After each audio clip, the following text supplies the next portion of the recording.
Olá pessoal, tudo bem? Sejam bem-vindos ao devocional de hoje. Já estamos perto da Páscoa, hoje é quinta-feira e quero falar sobre a última quinta-feira da Semana Mortal do Senhor Jesus Cristo. Eu tenho até aqui uma estátua do Cristo, ela está um pouquinho sujinha, né?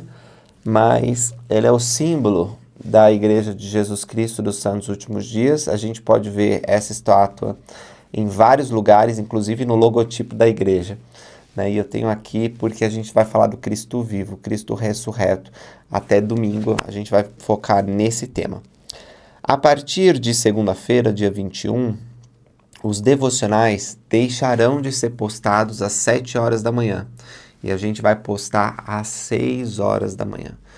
Vários de vocês me pediram para que eu postasse às 6 horas, assim vocês podem ver na hora do lançamento do vídeo. E aqueles que estão acostumados a ver às 7, não tem problema, não precisa acordar mais cedo. Você simplesmente vai ligar às 7, vai estar lá já, tá bom? Então, não fica preocupado. Se você puder assistir às 6, melhor ainda. Nós temos tido uma boa audiência às 7 horas da manhã e eu acredito que às 6 a gente vai ter até mais. Então, vamos ouvir um hino, fazer uma breve oração e então seguir para falar sobre a última quinta-feira da Semana Mortal do Senhor Jesus Cristo.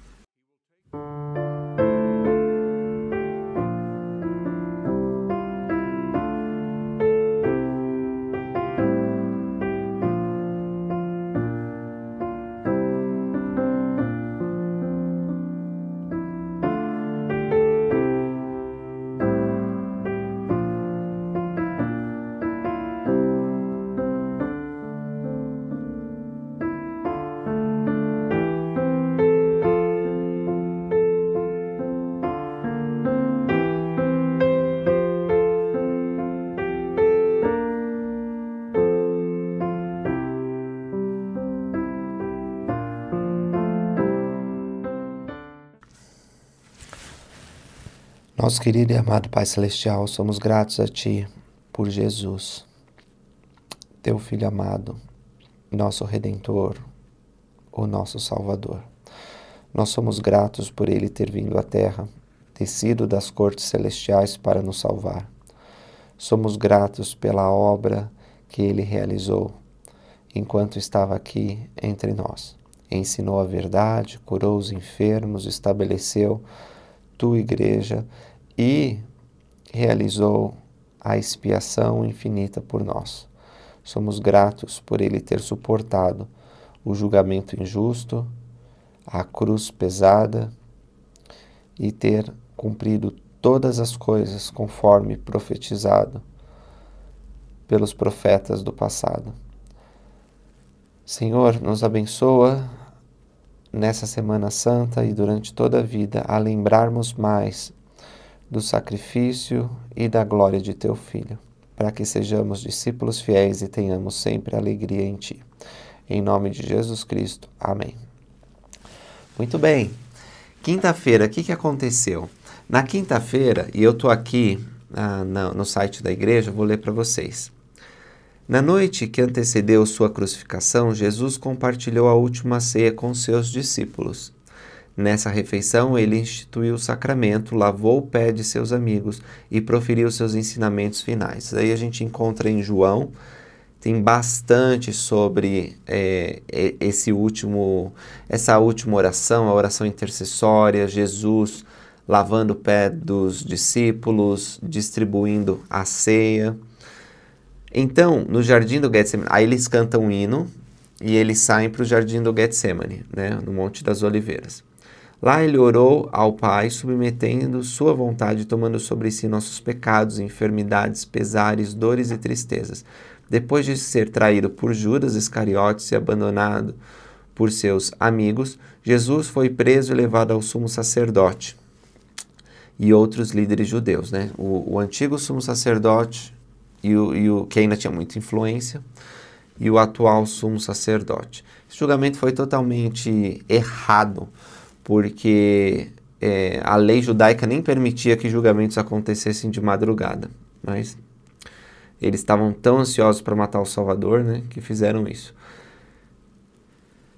na presença dos quais foi interrogado e maltratado. O elder, hoje, né, o presidente Jeffrey Holland, do Quórum dos 12 Apóstolos, chamou essa a jornada mais solitária já feita. E disse que as horas seguintes mudariam a história da humanidade. O momento do sacrifício expiatório havia chegado. O próprio Filho de Deus, seu unigênito na carne, estava prestes a se tornar o Salvador do mundo.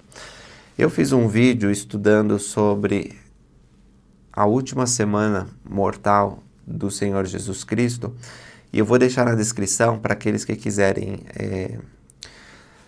assistir e relembrar como foi, possam ter o acesso mais fácil. Eu só queria ler uma escritura que está em Lucas 39:46, que fala justamente sobre o sacrifício do Getsemane. E saindo foi, como costumava, para o Monte das Oliveiras. E também os seus discípulos o seguiram. E quando chegou àquele lugar, disse: orai para que não entreis em tentação. Aqui a gente sabe, pelos outros relatos, que ele deixa a maior parte dos seus discípulos na entrada e leva só Pedro, Tiago e João com ele. E quando ele chega lá, ele fala para eles orarem, né? Apartou-se dele cerca de 1 tiro de pedra e, pondo-se de joelhos, orava, dizendo: Pai, se queres, passa de mim esse cálice, porém não se faça a minha vontade, senão a tua. E apareceu-lhe um anjo do céu que o fortalecia. Então Jesus começa a tomar sobre si, naquele momento, todas as aflições, dificuldades que nós temos como humanidade. Ou seja, desde Adão até o último homem que viverá, tudo o que aconteceu no passado, o que estava acontecendo naquele momento, o que aconteceria depois de Cristo, e não apenas desse planeta, mas de mundo sem fim que Deus criou e que criaria, todas essas coisas caíram sobre o Salvador naquele momento. Dores físicas, dores emocionais, dores espirituais, todo tipo de aflição, de tentação, de dificuldade, ele passou. Então ele sabe como é que ter uma perna prensada, esmagada, ele sabe como que é ter uma dor de dente, ele sabe como que é ser recusado, ele é recusado, por exemplo, num emprego ou um time, né? Você quer jogar, é um adolescente lá e quer participar e as pessoas nunca escolhem você. Todo tipo de dor que você puder imaginar, de dificuldade, de adversidade, Cristo passou naquele momento. Posto em agonia, orava mais intensamente. E o seu suor fez grandes gotas de sangue que corriam até o chão. Então sua dor mental, espiritual e física era tão grande que começou a sair gotas de sangue de seus poros. E alguém humano ia desmaiar, ia morrer, não ia aguentar esse tipo de sofrimento, né? Mas porque ele era parte de Deus, ele podia suportar. Ele tinha a mortalidade herdada de Maria, mas ele tinha a capacidade de permanecer vivo por seu Pai Celestial. Ele era unigênito de Deus na carne. Por causa disso, ele tinha a capacidade única de continuar suportando e sofrendo. Não significa que isso fazia a coisa ser mais fácil, né? Só que ele escolhia não morrer quando essa grande pressão de mundos caíram em cima dele. Então ele estava orando e continuou perseverando. E quando o anjo apareceu para ajudar, como fala aqui, a gente não sabe quem é esse anjo, o anjo não retirou a dor dele. O anjo não foi lá para dizer, deixa eu sofrer um pouco no teu lugar. Não foi isso. O anjo estava lá para fortalecer Cristo, mas não pôde remover a missão que havia sido dada pelo Pai, que ele tinha que beber, né, simbolicamente, até a última gota, a taça amarga. E essa taça amarga significava cumprir as exigências da divina justiça para que ele pudesse oferecer misericórdia. Então, se Cristo não tivesse realizado a expiação, e ele começa a realizar a expiação lá no jardim, nós nunca seríamos perdoados. Porque por mais que sentíssemos tristeza pelos nossos erros, a justiça ela ia requerer que nós pagássemos por esses pecados e fraquezas, de tal modo que teríamos que sofrer eternamente. Mas porque Jesus sofreu em nosso lugar, nós podemos confiar nele e ele nos perdoa. E qualquer sofrimento que teria que ser imputado pelos nossos erros é transferido para Jesus Cristo, que sofre em nosso lugar. Então esse sacrifício é transcendental, meus irmãos e irmãs. Agora, os benefícios totais da expiação só são dados para aqueles que cumprirem os requisitos que ele determinar. É verdade que bênçãos são dadas a todo mundo, independente se faz certo ou errado. Deus é tão bondoso, Jesus Cristo e sua graça tão amplas, que todos serão ressuscitados e restituídos à presença de Deus. Porém, não permanecerão na presença de Deus, não entrarão no mais alto reino de glória, a menos que tenham guardado os mandamentos, né?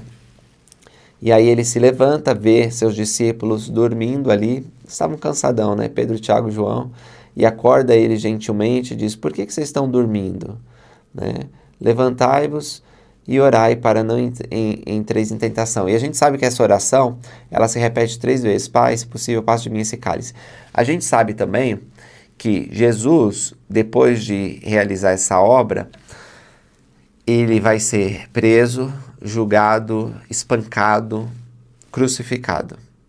E as dores da expiação vão continuar lá na cruz, né? Até que ele ora assim: Deus meu, por que me desamparaste?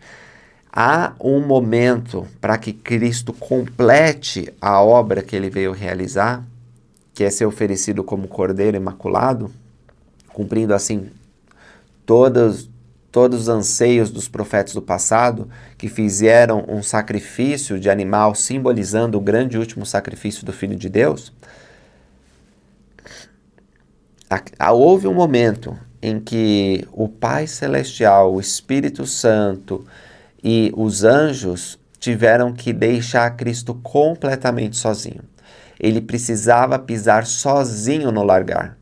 Ele precisava realizar essa obra sem a ajuda de ninguém, porque a divina justiça só ia permitir que a misericórdia nos fosse ofertada se Cristo fizesse isso, e ele realizou essa grande expiação. Então, nessa quinta-feira, que nós possamos lembrar do sacrifício que ele fez por nós no jardim do Getsemane. Essa é uma das coisas mais importantes que temos que estudar e compreender, meus irmãos e irmãs. É uma das coisas que mais motiva uma pessoa a viver e é o que nos traz mais felicidade. É a doutrina central de todo o Evangelho. Todos os símbolos que existem no Evangelho apontam para a expiação de Jesus Cristo de alguma forma. Todas as coisas no templo, as ordenanças do Evangelho, tudo. Então a expiação de Jesus Cristo é o ponto central. Por isso, esse devocional ele não consegue tratar apropriadamente desse grande feito. Mas uma coisa que eu posso fazer é convidar vocês a estudar mais sobre a expiação e procurar receber um entendimento maior sobre essa grande dádiva que o Pai Celestial nos deu. A expiação começa no Getsemane, mas não termina lá. A obra expiatória, ela prossegue, como eu falei para vocês, para sexta-feira, aqui, e depois ela vai se culminar no domingo de manhã, bem cedinho de madrugada, quando o próprio Senhor Jesus Cristo ressuscita, e antes mesmo de aparecer para ser o Pai Celestial e prestar contas de sua obra, aparece para Maria, né? E é incrível como acontece isso. Mas vamos falar sobre isso amanhã no devocional. Hoje eu vou deixar esse link, se vocês quiserem assistir mais, onde eu fiz vídeos sobre o Cristo vivo. E aí vocês podem aprofundar mais o seu assunto, lembrando que a igreja tem muito material também sobre isso na Biblioteca do Evangelho. Tchau, pessoal. Ótimo dia para vocês.